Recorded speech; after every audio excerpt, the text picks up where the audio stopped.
Sont bons. Ouf. Je vais commencer par faire de la ASMR, je crois. Je vais me reconvertir. Everybody sing that shit.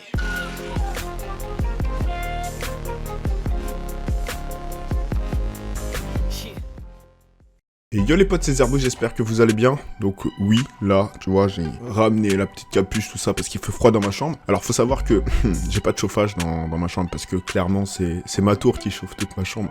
Ouais, donc on est obligé de jouer. Voilà, l'addiction, c'est comment. Bref, aujourd'hui là, on va parler donc des 5 choses importantes en fait pour un youtubeur pour qu'il soit réellement épanoui et qu'il vous fasse un contenu de qualité. Pour moi en fait, justement, et ça me semble hyper logique dans le sens où les pouces bleus et les abonnements, pourquoi c'est important ? Alors, au-delà du référencement, faut savoir que il y a pas si longtemps de ça, j'étais vraiment dans une phase où genre je me posais des questions si je continuais YouTube, si je créais une nouvelle chaîne, si je m'appelais autrement, etc. Enfin, plein de dilemmes comme ça. Et du coup, je me suis dit, bah, qu'est-ce qui me motive, qu'est-ce qui me rendait heureux en faisant des vidéos, etc. Et je me suis rendu compte qu'en fait, ça vient aussi de la communauté, de vous.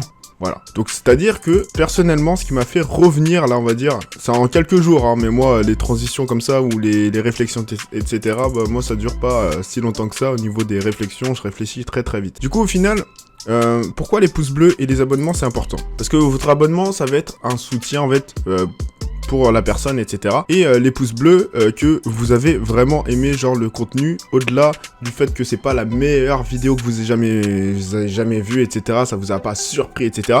Mais ça encourage en fait le youtubeur à faire des contenus beaucoup plus qualitatifs et de s'investir d'autant plus. Donc ça, je le mets en fait dans le premier point, donc les pouces bleus et abonnements. Et en deuxième point, je vais prendre les commentaires, même si ça fait un petit peu partir du 1 aussi, mais je vais vous expliquer aussi pourquoi. Donc faut savoir que au niveau des commentaires, pour que la personne progresse, il faut guider, c'est-à-dire que toutes les anomalies que vous pouvez voir sur la vidéo, etc., pour qu'il s'améliore, etc., pour qu'il fasse un contenu plus quali, etc., ça peut être pris. Les messages d'encouragement, enfin plein de trucs qui feront que, bah, en fait, le mec va se sentir, comment dire, important pour sa commune. Et franchement, je peux vous dire que ça fait vraiment du bien au moral quand il y a des interactions avec justement sa communauté. Il est important aussi de suivre la personne sur les réseaux. Donc ça, c'est le troisième point. Donc pourquoi il faut suivre généralement les personnes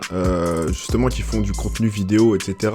Sur les réseaux, notamment pour être plus proche encore de sa communauté. C'est-à-dire que par exemple, toutes les publications que vous pouvez voir sur Twitter notamment, parce que Twitter c'est très très prisé par rapport à Facebook. Facebook c'est plus personnel, mais Twitter voilà, c'est plus pour les personnalités publiques, etc. Twitter, bah vous pouvez interagir sur plein de choses diverses, vous pouvez rigoler parce que Twitter, faut pas se cacher, c'est très orienté sur l'humour et je peux vous dire qu'il y a pas mal de vidéos en fait où genre vous pouvez interagir avec votre communauté, rigoler, etc., retweeter, etc. Et aussi, ce qui est bien, c'est que grâce par exemple à Twitter, parce que j'ai pris Twitter comme exemple, quand par exemple ce youtubeur va partager son contenu, le fait que vous retweetez même une fois genre sa publication et que bah ça veut dire que toutes les personnes de votre tel, donc qui sont abonnés à vous, va voir la publication, qui veut dire que ceux qui sont intéressés vont regarder. Et du coup, ça va, on va dire, c'est comme si c'était un bouche à oreille, tu vois. C'est-à-dire que genre, ouais, t'as vu un tel, il a fait ci, ça, ça, ça, en un seul bouton. Vous imaginez pas la puissance, en fait, d'un clic. C'est-à-dire, pouce bleu, qu'est-ce que ça génère ? Un abonnement, qu'est-ce que ça génère ? Parce qu'en soi, chez vous, ça fait rien, tu vois, parce que un clic, c'est rien. Mais pour la personne qui crée des contenus, c'est juste énorme. Vous vous rendez pas compte.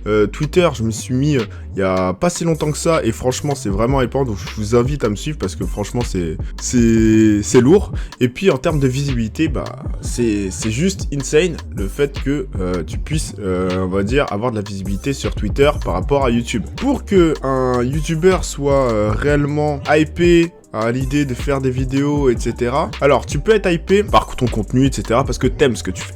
Voilà. Mais après, vient au fait que t'as envie de faire des trucs qualitatifs, acheter du matériel, etc. C'est là où vient la monétisation. Donc la monétisation, ce serait le quatrième point. La monétisation en soi, tu la débloques maintenant qu'il y a des standards sur YouTube. Il faut avoir 1000 abonnés et 5000 heures genre de visionnement, je crois, ou un truc du genre, des derniers mois, etc. pour être éligible à la monétisation. Quand vous êtes monétisé, faut savoir que au niveau de la télévision, la monétisation sur YouTube, combien vous gagnez, etc., ça fait des polémiques énormes, notamment avec les Thierry Ardisson. Alors la question que tout le monde se pose, c'est ça rapporte combien tout ça? Ça rapporte assez d'argent pour pouvoir en vivre. C'est 1 000 € pour 1 million de vues. Alors ce chiffre est faux, c'est bon vraiment aléatoire. Donc moi-même je sais pas, ça paraît bizarre mais je sais pas. Vous gagnez combien? 8 000 par mois, non? Ah ouais, faut vraiment que je dise un chiffre, je sais pas. Ah bon? J'en sais rien mais j'ai...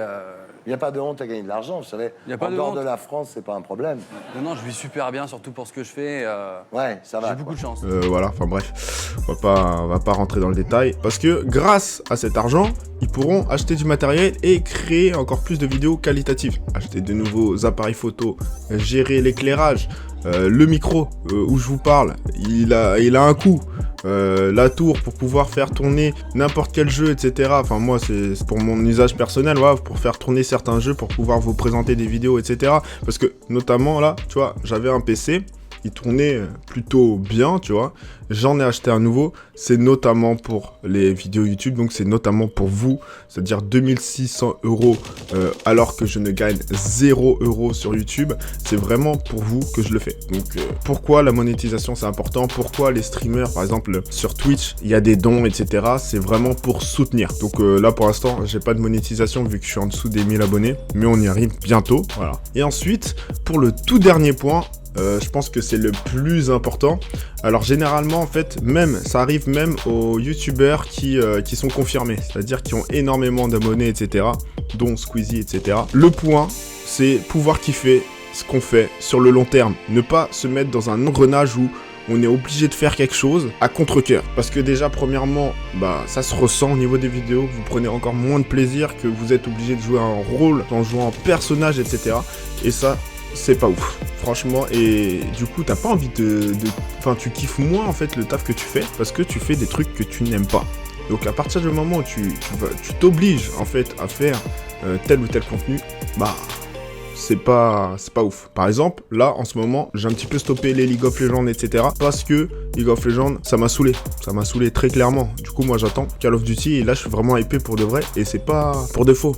Ça change un petit peu comment ça s'appelle, des streamers ou des youtubeurs, etc. qui donc sont sponsorisés par un jeu et qui en fait font genre qu'ils sont hypés, qu'ils sont payés en même temps. Ils doivent forcément avoir des devoirs par rapport à ça, alors qu'ils ont jamais joué au jeu. Ils font style c'est trop bien tout ça, téléchargez-le, regardez dans les descriptions et tout. Mais derrière ça, ils kiffent pas vraiment vu que après on n'en entend plus parler. Genre ils jouent plus à ce jeu-là. Du coup, je vais pas citer de nom particulier par rapport à ça parce que c'est très récent que je viens de voir.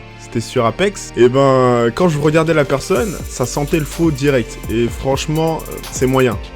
Bref, ce sera les 5 principales choses qu'un youtubeur a besoin pour pouvoir être épanoui, pour pouvoir faire un contenu qualitatif, pour pouvoir tout simplement vous faire plaisir. Et je pense qu'il y en a certains qui oublient, comme les youtubeurs ou les personnes qui regardent, donc les spectateurs. Je pense qu'un youtubeur seul ne peut pas monter si vous n'êtes pas là. Donc c'est pour ça qu'ils vous remercient, etc. C'est pas genre de façon un petit peu hypocrite, etc. C'est vraiment, je pense que, tu sais, ils vous remercient parce que c'est vous qui faites tourner leur truc. Du coup, c'est bien. Vous avez vraiment un rôle important. Donc n'hésitez pas, genre les pouces bleus, abonnements et commentaires. Vous imaginez pas la force que ça a. Donc j'ai voulu faire une petite vidéo un petit peu spéciale parce que c'est vrai que ce type de vidéo j'en avais pas fait avant et je voulais un petit peu clarifier les choses et essayer de proposer un petit peu un contenu différent de d'habitude. Donc bien entendu il y aura du gameplay Call of, etc.